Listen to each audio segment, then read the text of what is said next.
Welcome to The Checkout. We catch up with previous Add to Cart guests and ask them 5 quick questions to get to know them better and leave you with a little extra inspiration to get you through your Friday. Today's checkout features Edwina Cameron, founder of I Heart Wall Art. They're an online business offering a range of digital prints, canvases and framed artwork, some of which Edwina creates herself. From starting out in Edwina's backyard on the Sunshine Coast, they are now shipping artworks Australia-wide, employ 2 staff and are just about to open a showroom in the town of Maleny. Edwina, welcome to The Checkout. We've heard a lot about I Heart Wall Art and we're going to find out a little bit more about yourself. I've got 5 quick questions for you. Let's do it. Number 1, what is the weirdest thing that you've ever bought online? Well, look, I used to really get into eBay back in the days before, when like you just bought things at auction and it was like really this big novelty. And I bought this horrific green lamp, which was right on the other side of Brisbane, and then had to drive for about an hour and a half in traffic to get it.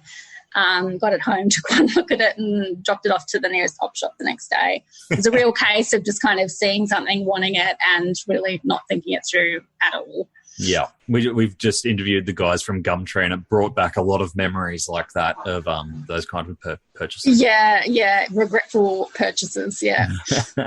Number 2, who is your personal favourite retailer? Look, I like to shop on Etsy, to be honest, wherever I can, or smaller kind of independent marketplaces. I think as a smaller, retailer myself, I really know how much it kind of does just make someone's day when they get those sales. And I do find that you get really nice kind of quality and good customer service if you're looking at reviews and kind of going with a lot of those marketplaces are pretty onto that anyway. But yeah, whenever I can, I try to support sort of smaller retailers. And are you finding Etsy, because it's grown a lot, right? Is it still got the same community, handcrafted vibe? No, it doesn't. It doesn't. And there's a lot of stuff on there now that certainly does not fit that kind of handmade, handcrafted vibe. But it's a question of just kind of hunting through, I think, and finding what you're looking for, because that community still exists there. And, yeah, where possible, it's really nice to support them. Yeah, I agree. All right, number 3. Which e-commerce practice do you wish was history? Pop-ups and like little bells and whistles and things on sites. I have a really short attention span and also kind of a short fuse when I just don't want, if I've come to your site, I just want to go and have a look around. I don't want to join the newsletter or this or that. And I know that because, I know that a lot of people come to our site looking for those because then you get your coupon code for 10% off. For me, I just find them really distracting. I like a nice, clearly laid out site where the information is presented in a logical way and there's no kind of distractions. Yeah, and I can imagine that the environment that you're trying to create with I Heart Wall Art is kind of a place where you're walking into a gallery and you're feeling relaxed and it should be enjoyable rather than like bing, bing, bing, bing, bing. Yeah, exactly. Like people are sitting there after dinner, maybe they've got a glass of wine, they're like, right, what are we going to find to put up on that wall there?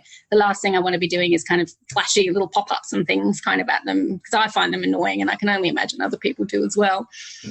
Makes sense. All right, number 4, can you recommend a book or a podcast that our listeners should immediately get into?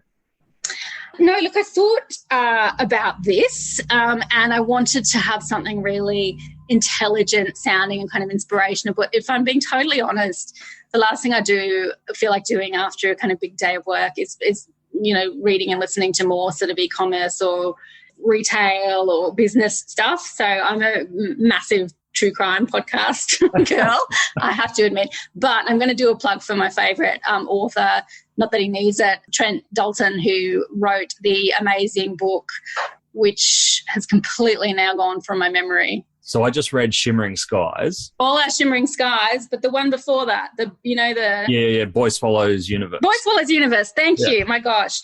Anyway, they're amazing books. He's an amazing author and it's pure escapism. It's like really takes you to another place and I love that Boy Swallows Universe is set in Brisbane. So there you go, shout out for him. Yeah, they're going to go down as classics, aren't they? Oh, absolutely, yeah. All right, last one I've got for you. Finish this sentence. The future of retail is? Smoother and more personalised and online. I think the future of big retail, of most retail, is online, but I think we're all going to get a lot better at providing really smooth customer experiences as we iron out the bumps.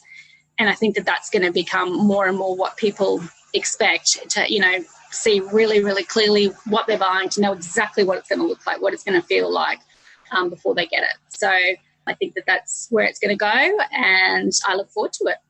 Yeah, it's a great point. And I think when you're talking about smoothing over the bumps, it's everywhere. Like, we've got to look at the fulfillment network at Christmas. They're working out the bumps. We talked about WordPress for Shopify before. Every iteration is smoothing out bumps everywhere. So there's many bumps. And I think in Australia we have an extra lot of bumps because we have a really, really big country with a relatively small population, and, shipping is a challenge, and just kind of smoothing that out. But I think it's improving all the time, just in the time that I've been in the industry. So it should only continue. Edwina, that was great. Thank you for joining us on the checkout. You're very welcome. Thanks for having me.